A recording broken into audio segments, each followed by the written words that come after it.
Hello, my beautiful yogis. I hope you've had a fruitful and transformational day so far. So, we're going to talk a bit about nutrition today. And I guess the first thing I really want to say is that if it wasn't obvious, I am not a nutritionist. So, nevertheless, I think it's a really, really important topic for us to discuss, for anyone to discuss, really. And I know that each of us has had their life experience and some things that might have worked and some things that might not have worked, all of them useful. So I guess I'm opening up this space for us to discuss a bit about our experience of nutrition. And in that, I'll share my experience with nutrition, which started off, like many people probably, as a food lover, in complete denial of the fact that food might influence my physical condition. I would much rather attribute my many physical symptoms to universal wrath or bad luck or any of the other things that we attribute our physical symptoms to. And I had multiple things for decades in my life: digestive problems, bowel problems, chronic fatigue. I even had a chronic autoimmune disease, which actually my immune system would would attack itself, really. So if it was healthy, if my immune system was actually active, it would attack me quite severely. So my, I guess, strategy to cope with that was to keep my immune system suppressed as much as possible, and so that it would not attack. So hence the chronic fatigue and things like that. Until one day I went to a yoga retreat, and I met this German guy, and he listens to my story about how I've been suppressing my immune system and how that's my strategy. And he just looked at me very seriously and said, "Oh, okay. You know, that's a really stupid idea, right? But that's okay." And I thought it was really funny and quite a shock, but of course, no Kiwi would ever say that. But it was actually kind of eye-opening. And from that day onwards, I decided to take ownership of my own condition and bring myself back to health. What that involved, I had no idea. But luckily, that guy and another guy that I met at that same retreat were actually very much involved with nutrition. And they explained lots of things. And that's what typically happens. As soon as we have the right questions and the right intention, the universe starts putting things in our life to help us with that quest. So my quest with nutrition has evolved much ever since, and there's 10 things that I would like to share with you tonight, just briefly. So that, because I guess these were the main things that worked for me, and I know that you'll hear probably heaps of diets and I've tried, I think, possibly most diets that I've ever heard of, and they were really, nothing quite worked for me very much. And when I actually started to shift the paradigm and listen to my own body and what it wanted, because my body's not like anyone else's body, because we're all different, things started to change for me. So I'll share. I guess this is quite an important concept or shift, let's say, to maybe listen more to the body rather than try to tell it what to do, because there's actually lots of wisdom in it, and when it has a symptom, the symptom is its way of trying to tell us something, because obviously it doesn't know how to talk, so it sends us symptoms, and that's how, for me, I've learned to see whether something's working or not. So 10 things that have worked for me, the first of which is organic foods. I know that one of the big things that happens in our body is inflammation. So, in all sorts of ways, that manifests in our body, and that's why we have all this discomfort, these symptoms. And I mean, there's many reasons, but inflammation seems to be sort of underlying many of them. And when we eat foods that have lots of chemicals in them to either for them to grow faster or to preserve them so that they last longer or so many other things, they really attack our immune system because in a way they're a bit toxic, and we eat them, we eat the foods that have them, and that all has an impact in our immune system, in all systems really. So if we can eat organic and just foods that are as natural as possible, that for me I think really helps be as natural as possible and for the body to feel more at one with nature and the things that it needs. And this is like simple things like if you go to a fruit and veggie store or supermarket or whatever and look at any piece of food, there's almost a vitality to it. Like if you imagine an apple, for example, and the vitality in that, the smell in that, or it's very different from holding, let's say, a packet of pasta.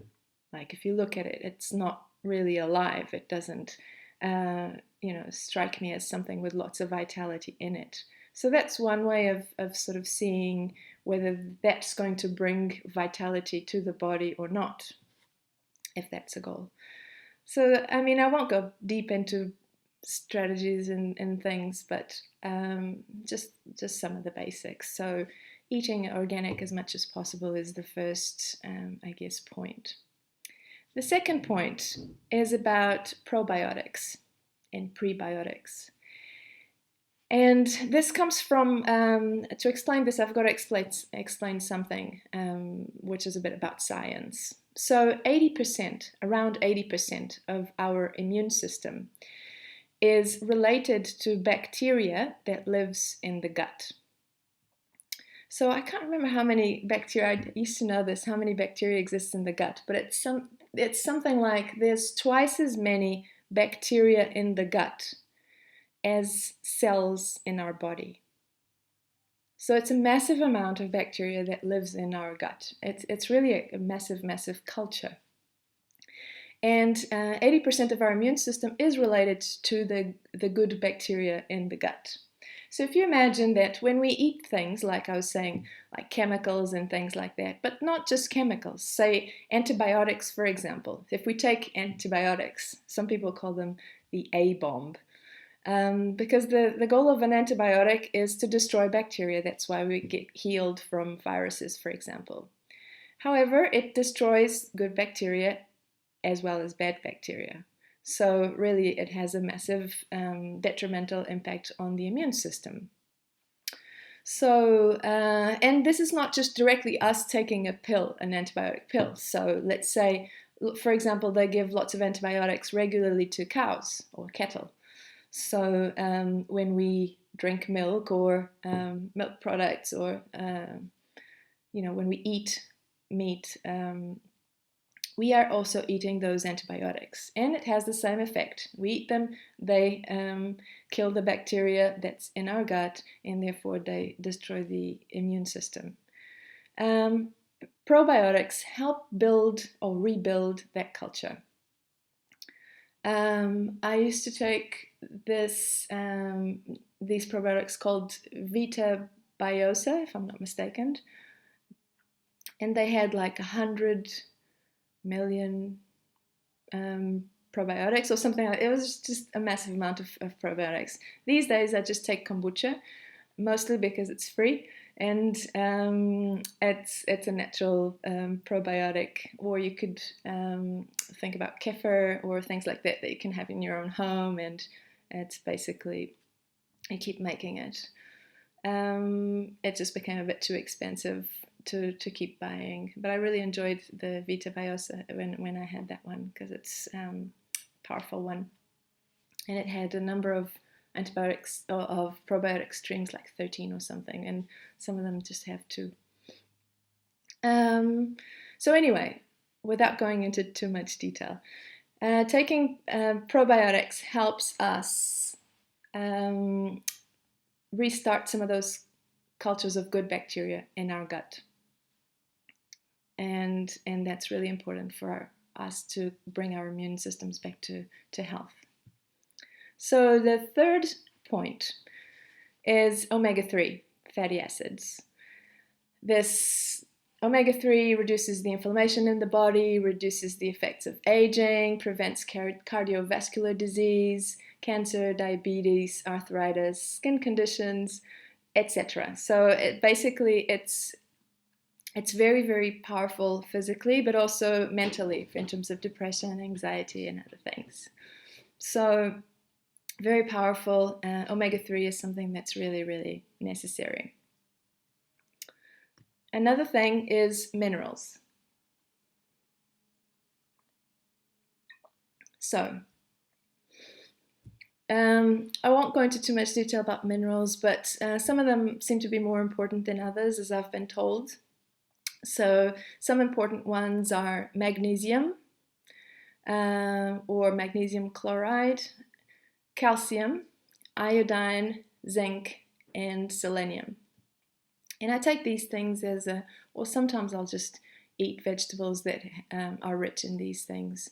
Other times I'll have them as a supplement. Another thing is enzymes. So enzymes are an interesting one. When we eat raw foods contain their own enzymes to help when we ingest the foods. They help our body digest them so that we don't have to use our own enzymes. So if we eat raw foods, we don't need to be too concerned about enzymes. However, because usually we cook foods, what happens is that those enzymes die. And we have to use the enzymes present in our own body, which is why digestion is one of the major processes that requires lots and lots of energy from our body. Actually, 60% of the energy that our body produces daily is spent on digestion. So it's a massive, massive amount of energy that is spent on digestion. And if we can reduce that by eating raw foods, for example, or some people take enzymes as a supplement, that can be really, really helpful. And it can really help with things like fatigue and people who are tired all the time, etc. Another important point is vitamins. Again, I'd say probably every vitamin is important. 2 that have been really recommended to me to take possibly as a supplement, especially for vegetarians. B12 is really important. And I know that I'm lacking B12 if I get meat cravings, for example, or the other day it happened, mushroom cravings. And I've heard that this is the B12 that so I've learned to recognize when my body's craving for something, what is it about that something that's being craved for. And definitely I've let the guard down in terms of B12, and my body was being really clear about the message. So B12 is one, and then D3 is another important vitamin. There's probably a lot more. You might not know more. You might know more. So be interesting to see. These were the ones that I've been told are really important. Another point is having a vegetarian or vegan diet. So 10 years ago, if you told me I'd become a vegetarian, I would just laugh in your face. It would not be just even conceivable. And yet here I am. I'm not a vegan. Maybe one day. At this stage, I like cheese too much. And you've got to pick your fights.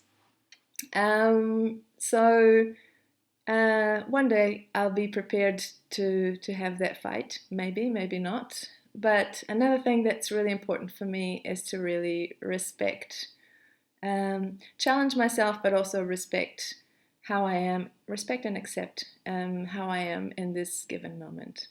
So, which is an important value too. So anyway, I've learned that our body to digest meat takes about 3.5 days. Whereas to digest vegetables, it takes about 1.5 days. So imagine all the energy that's being, consumed by the body to try and get rid of these things. And that's not really necessary. And there's all sorts of reasons not to eat meat or animals, the suffering of the animals when it, and, there's those arguments that, we've always eaten animals. Yes, that's true, possibly, but nowadays we have the level of consciousness and resources to actually not have to do it. And just getting a little bit informed about what you need to do if you really want to become a vegetarian, and it's actually really doable. Don't do what I did though, which was just removing meat and fish from my diet and just having everything else the same, because then you'll end up with lots of things that with lots of deficiencies. But in saying that, so a few years later, when I actually had a decent diet with all these sort of supplements and things, I got some blood tests. This was last year, and all my blood tests were good. And I don't think this has ever happened to me in my lifetime.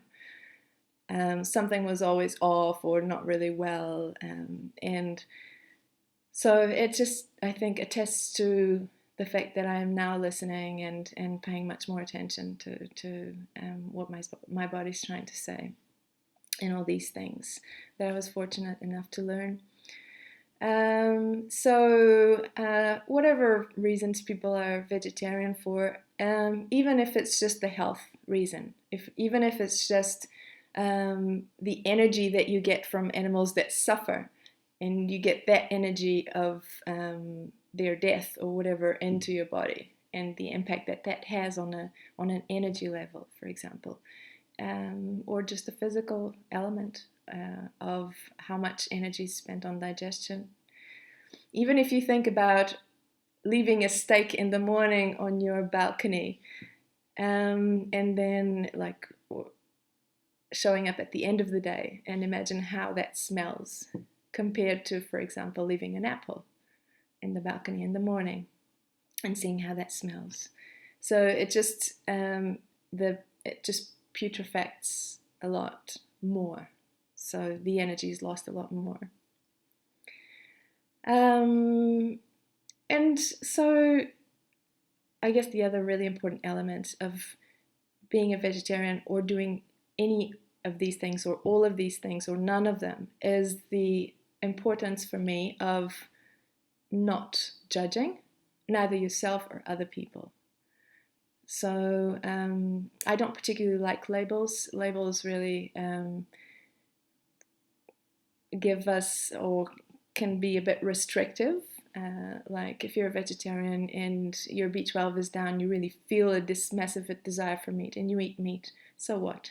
As long as there's no judgment. And about other people as well. So many times I've seen vegetarians be so judgmental of other people that eat animals. And I guess if you're in it for the spiritual reasons, then kindness and compassion and all those things are equally valid as what you eat.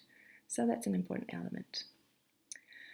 Another element is parasites or parasite removal in this case. So sometimes when we've been intoxicated for so many years, it's important to have some kind of detox so that we remove these parasites and sort of